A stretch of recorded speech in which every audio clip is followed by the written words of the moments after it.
अल्हम्दुलिल्लाहि रब्बिल आलमीन। तमाम तारीफ़ें अल्लाह के लिए हैं जो सारे जहान का रब है। मेरे मोहतरम दोस्तों और भाइयों, आप लोग जैसे कि जानते होंगे कि कर्नाटका में मुसलमानों के ख़िलाफ़ किस तरह से रंजिशें रच रही हैं। ये रंजिश यहाँ तक पहुँच चुका है कि कॉलेज में बच्चे पढ़ने वाले, वहाँ पर हिंदू मुस्लिम किया जा रहा है। हिजाब के नाम पर भगवाधारी कपड़े पहन के उन बच्चों को रोकने की कोशिश करती है। लेकिन माशाअल्लाह उनमें से एक शेरनी जो 100 कुत्तों को रौंदते हुए वो अपने स्कूल के कॉलेज के अंदर चली जाती है। भीड़ जो आप देख रहे हैं पीछे, उन भीड़ को लताड़ते हुए एक शेरनी मुसलमान की बेटी जो अपने स्कूटर से उतरती है, उसके बाद वो अपने रास्ते से जाती है। बीच में भगवाधारी आतंकवादी नारा लगाते हैं, उसके बीच में वो शेरनी कहती है अल्लाहु अकबर, अल्लाहु अकबर। माशाअल्लाह, दिल को तो छू जाता है कि एक शेरनी 100 कुत्तों पर भारी, उनको कुत्ते ही कह सकते हैं आप। ये इस तरह से नफरत फैलाया जा रहा है स्कूलों में, कॉलेजों में। राजनीतिक है, चलो वो अलग बात है, राजनीतिक है, लेकिन यहां कॉलेज आ गया, स्कूल आ गया। ये बात, ये हिजाब बच्चे आज से पहन के नहीं आ रहे हैं। ये देश को क्या करना चाहते हैं, कहां लेके जाना चाहते हैं देश को? ये बीजेपी सरकार देश में क्या करना चाहता है? आखिर क्यों नहीं कोई कदम उठाता है जो भगवाधारी आतंकवादी है उनके खिलाफ कुछ किया जाए? कानून उन लोग अपने हाथ में क्यों ले लेता है? किसको क्या पहनना है, क्या खाना है, ये वो तय करेगा? वो हिंदू आतंकवादी तय करेगा? विश्व हिंदू परिषद तय करेगा? हमको संविधान इजाजत देता है, हम क्या खाएंगे, क्या पहनेंगे, ये इजाजत देता है। सब मजहब को अपनी अपनी आजादी है, आप क्या खाएंगे, क्या पहनेंगे, अपनी अपनी मर्जी है।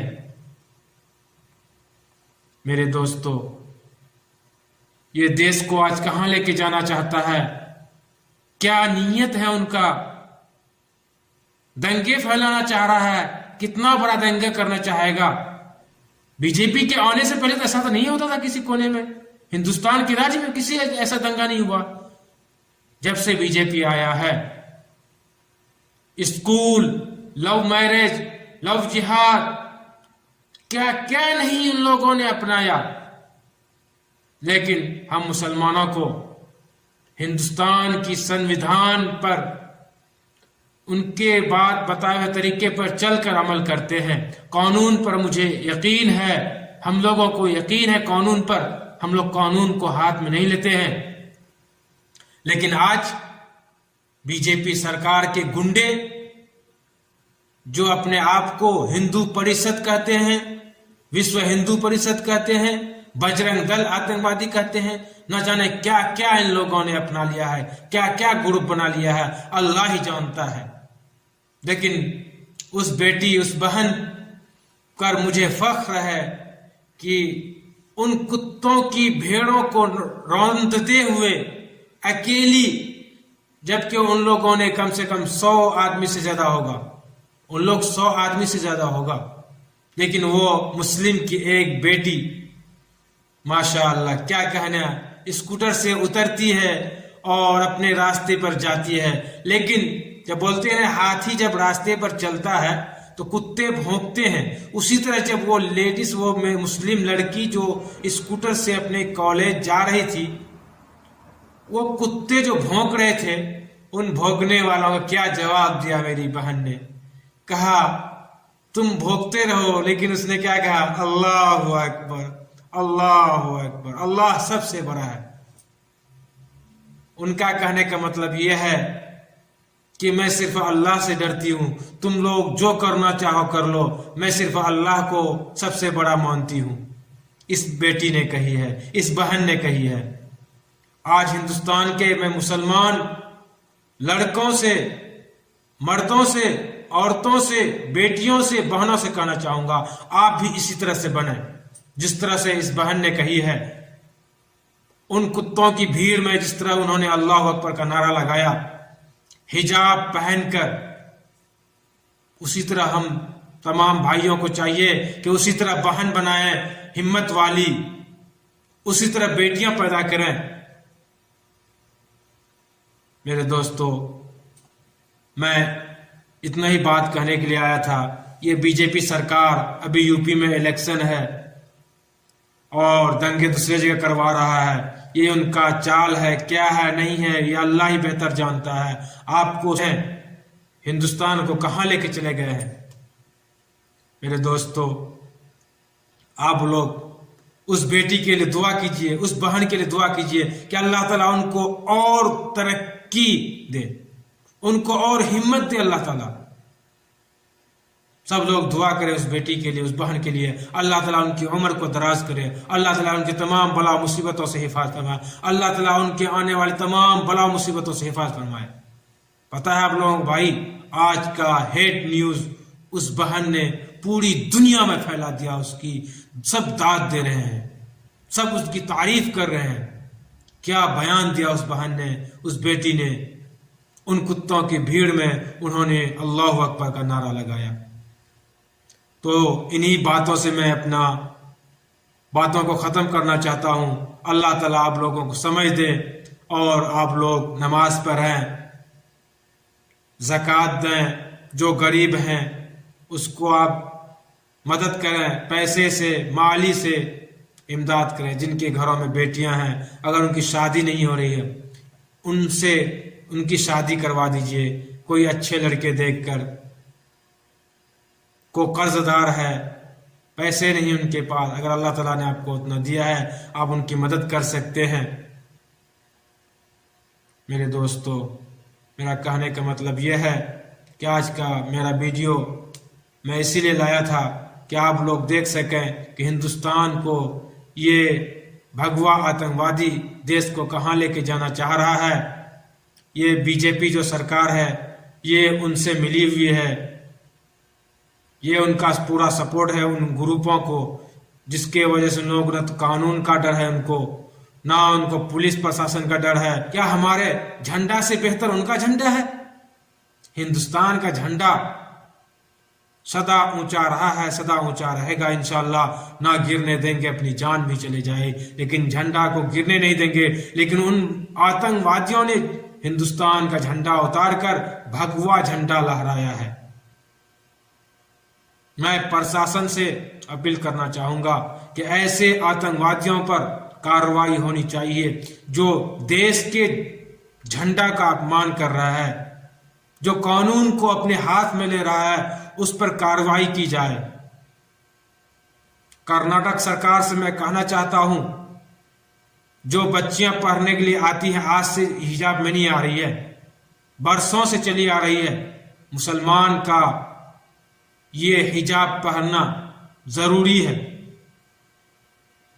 खुले आम यहूदियों की तरह नहीं करना। हम अपने बेटियों को हिजाब में रखना है इंशाअल्लाह ताला, और अपने बेटियों को हिजाब में रखें। मेरे दोस्तों, हिजाब का अपमान नहीं करना है। कुरान शरीफ में आयतें नाजिलें हुई हैं कि अपनी औरतों, अपनी बेटियों को हिजाब में रखें, पर्दे का हुक्म दिया है। तो हम पर्दे को क्यों नहीं फॉलो कर रहे हैं? हम अपनी बेटियों को, बहनों को पर्दे का एहतमाम करने का हुक्म दे। तुम लोग जितना भी जो करना कर लो, हम अपना दीन पर कायम रहेंगे, संविधान को मानेंगे और अपनी दीन पर कायम रहेंगे। चलिए मेरे दोस्तों, आज का वीडियो इतना ही आप लोगों के लिए। अगर आप मेरे चैनल पर नए हैं तो प्लीज सब्सक्राइब कर दीजिएगा, और अगर आप हमसे जुड़े हुए हैं या जुड़ना चाहते हैं, इसी तरह का नया वीडियो लाऊंगा आप लोगों के लिए। कुरान शरीफ से लाऊंगा, तिलावत लाऊंगा आप लोगों के लिए। आप सुबह सुन सकते हैं अगर आपको पढ़ना नहीं आता है। मेरे दोस्तों, मेरे चैनल को सब्सक्राइब कर दीजिएगा और अपने दोस्तों में शेयर कर दीजिएगा और लाइक भी कर दीजिएगा प्लीज। अल्लाह आप लोगों को सलामत रखे। आप लोग दीन पर कायम रहिए, नबी सल्लल्लाहु अलैहि वसल्लम के सुन्नत पर चलिए, नबी सल्लल्लाहु अलैहि वसल्लम को सुन्नत को जिंदा कीजिए। अपने घरों में हिजाब का एहतमाम करने के लिए बोलिए, ताकि इन आतंकवादियों को एक सबूत मिले कि हिजाब पे तुम लोग जितना भी जोर लगा लो, मुस्लिम पर्दे में रहती हैं, पर्दे में रहेंगी इंशाअल्लाह और रहेंगी आने वाले तक। मेरे दोस्तों, इन बातों को आप लोग अमल कीजिएगा। हेलो दोस्तों, कैसे हो आप लोग? सब बढ़िया। न्यूज़ आ रहा है जो साउथ इंडिया में जो नकाब पे जो कॉलेज में स्कूल में बैन लगाया गया है, उन लोग जो अपने हक के लिए जो रोड पे उतर रही है, प्रोटेस्ट कर रही है, तो ये नहीं सिर्फ ये जिम्मेदारी उसी की है। हम जितने भी लोग हैं भारत के अंदर, और ये एक कौम को क्यों टारगेट किया जा रहा है? सबसे बड़ी सवाल हमारे सामने ये होना चाहिए कि सिर्फ एक कौम को क्यों टारगेट किया जा रहा है। मैं किसी भी धार्मिक बातों से असहमत नहीं हूँ। आप अपने कौम पे चल रहे हो, आप अपनी जाति को मान रहे हो, हमें उससे कोई एतराज़ नहीं है, पर आप हमें टारगेट क्यों कर रहे हो? अब सोचो कि कॉलेज के अंदर अगर इस तरह की प्रॉब्लम्स आ रही है, इस तरह की जो टीचर होते हैं या प्रोफेसर जो हैं, जो प्रिंसिपल है, जो इस तरह की बातें करते हैं या कैंडिडेट को अंदर आने नहीं दिया जा रहा है, तो इससे क्या जाहिर होता है कि आप देश को कहाँ लेके जा रहे हैं? जिस राह पे जिन्ना चला था, आप उसी रास्ते पे चल रहे हैं। हमें फंडामेंटल्स राइट्स हैं, हम बोल सकते हैं, हमें बोलने की आज़ादी है, पहनने की आज़ादी है, खाने की आज़ादी है, हर चीज़ें हैं, पर हमें क्यों टारगेट किया जा रहा है? क्या ये मैटर इंटरनेशनल लेवल पे नहीं जाना चाहिए? आप सब लोग चुप क्यों हो? आप लोग बड़े बड़े हस्ती हो, बड़े बड़े एक्टर हो, बड़े बड़े हीरोज़ हो, बड़े बड़े लोग हो, बिजनेसमैन हो, आप लोग खामोश क्यों हो? याद रखो कि अगर आज हम परेशान हैं तो कल तुम भी होगे। कारण ये है कि ये देश को एक ऐसी वायरस जिसको बोलते हैं जकड़ चुका है, जिससे देश की सिर्फ बर्बादी हो रही है।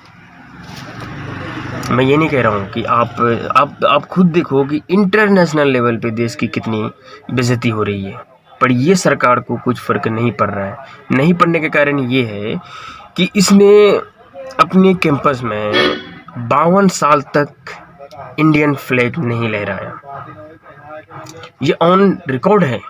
और 1942 में जब गांधी जी ने इन लोगों से कहा था कि जितने भी लोग ब्रिटिश गवर्नमेंट में जॉब कर रहे थे, सब छोड़ दो, उसका आवाज़ उठाओ कि नहीं, जो हमें आज़ादी मिलनी चाहिए वो नहीं मिल रहा था उस वक़्त, तो इन लोगों ने गांधी जी का बात नहीं माना था। आज यही लोग हैं जो इस तरह की बातें कर रहे हैं। मैं इंडियन गवर्नमेंट से एक रिक्वेस्ट करता हूँ, आप देश को कहाँ लेके जा रहे हैं और देश के अंदर आप क्या करना चाह रहे हैं?